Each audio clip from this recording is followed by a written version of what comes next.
Hello and welcome to Nitro Talk. Today we're going to be taking a look at this Sirio 30 nitro engine with a surprise, a very unique surprise. Um, how y'all doing today? It is, what's today, the 28th of September, and here in Central Florida, we have Hurricane Ian bearing down on us. So I'm going to be in the house for the next couple days and nothing to do but make some videos. So going to be doing plenty of nitro videos these next couple days. This is a Sirio engine, so like Novarassi's, they have flathead head bolts. Ooh, I can hear that wind picking up outside. This engine was buy it now for $25 shipped on eBay. It was listed as a parts engine. The way I looked at it, if you know me and the channel at all, I am a big cooling head collector, and I did not have this cooling head in my collection before this. So, and also, there's plenty of other parts here, even if I figured it's listed for parts and it looks complete. And if you look at the crank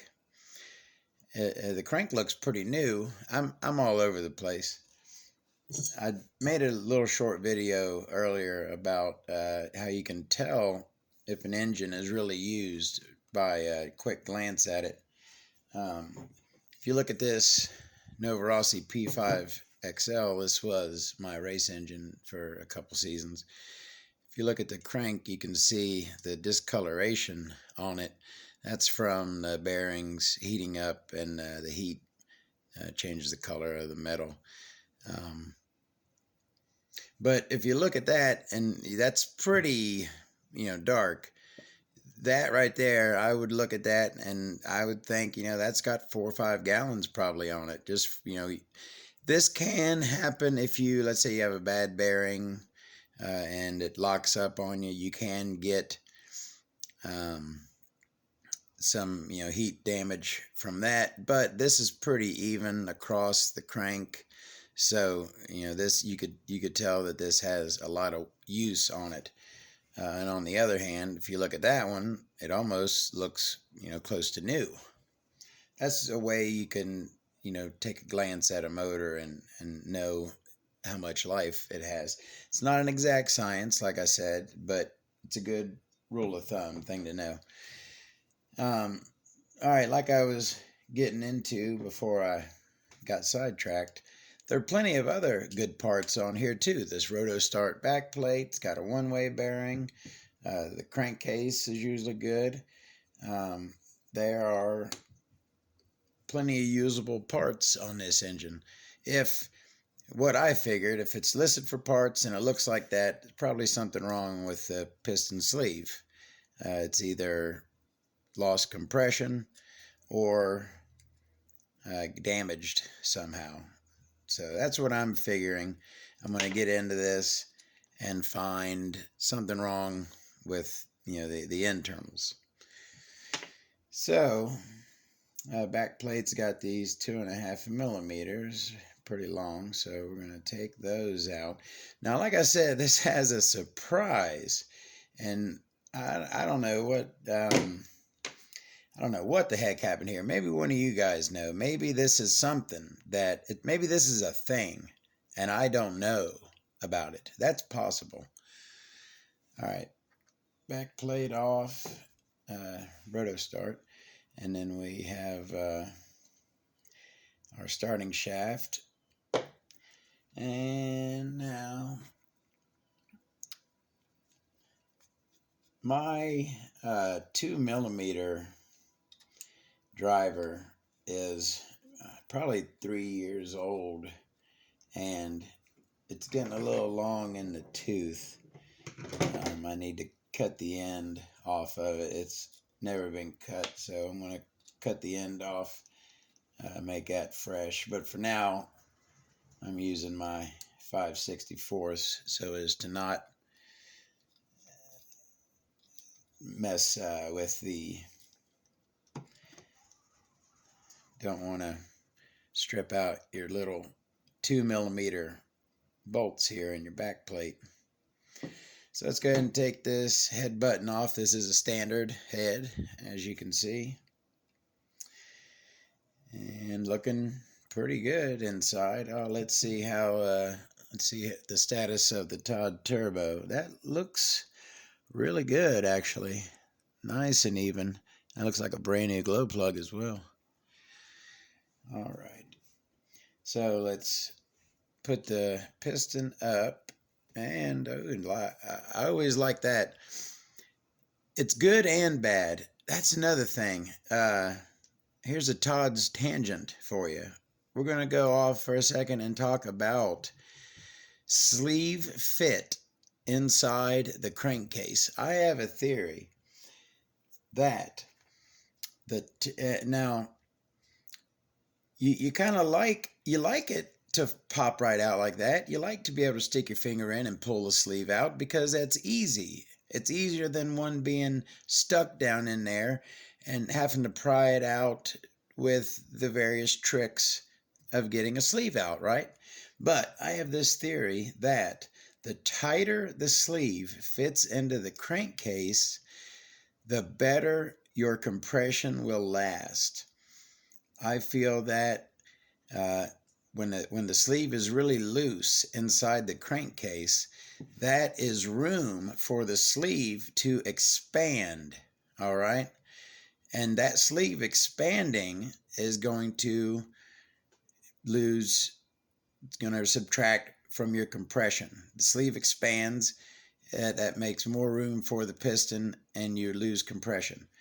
But engines where the sleeve fits really tight into the crankcase, that acts as holding the sleeve together and helps with your compression. That's a theory I have, which, I mean, come on, it sounds pretty simple.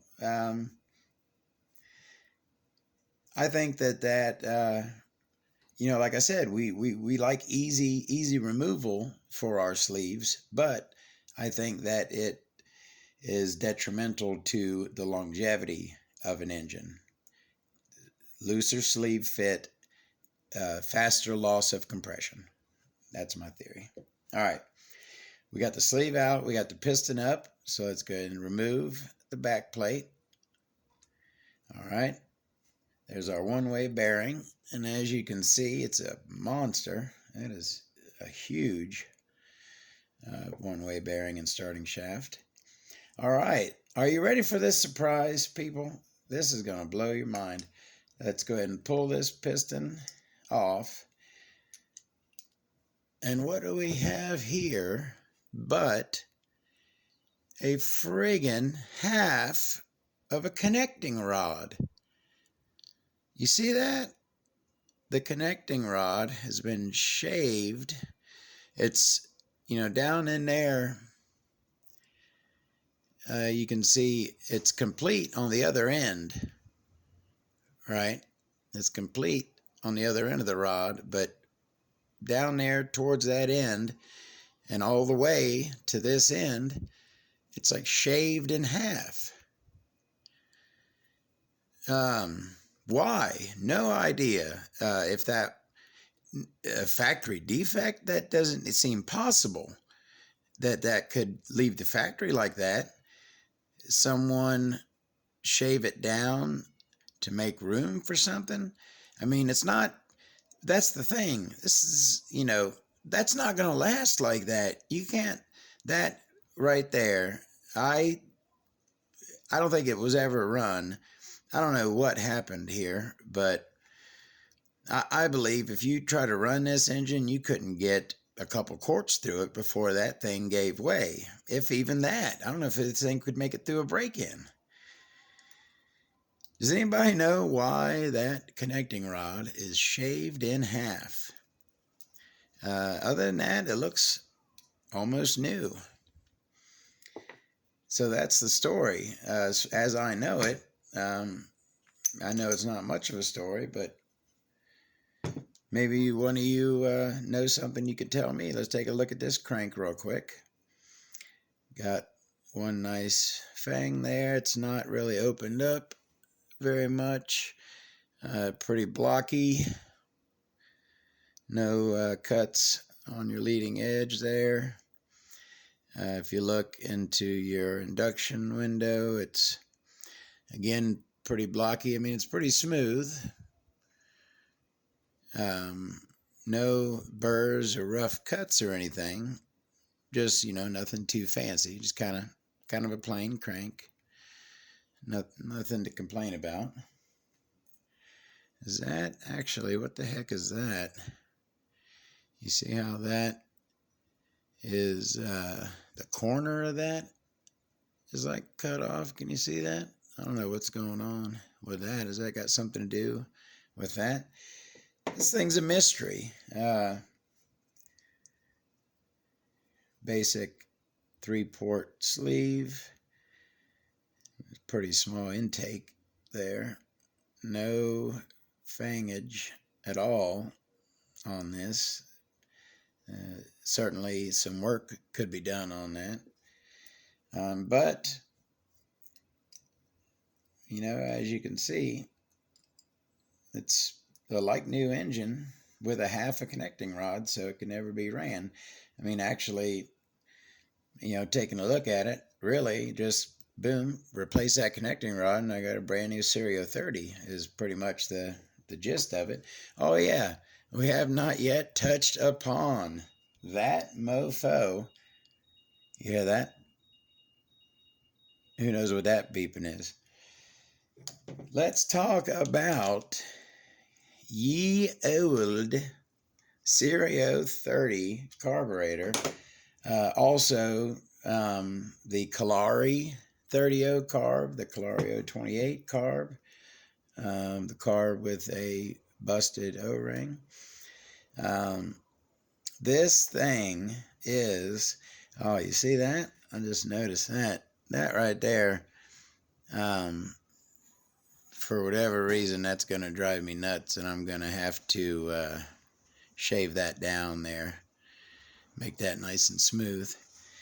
But anyway, yeah, so that's the Sirio big block carb that everyone hates. I never have had any luck with this thing myself. Pretty much, I've never ran one of these, but I have ran the Calari 30, which is, I believe, the same thing, and the Calari 32, which both have this carb. And I hated this carb on both of them. Ended up swapping it out. It's a pretty big carb, but notoriously problematic. The Sirio big block carb there is.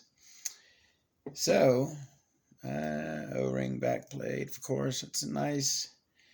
Oh, look at that little washer that goes in there. Can't forget to put that back. It's nice looking work. Sirio makes good stuff, generally speaking, and I certainly don't blame Sirio for that. I don't know what the heck happened there. But anyways, that is the Sirio 30 with a surprise. More engine videos to come. I love to hear. Like and subscribe, please. I would love for you to. Y'all have a great day. Stay safe.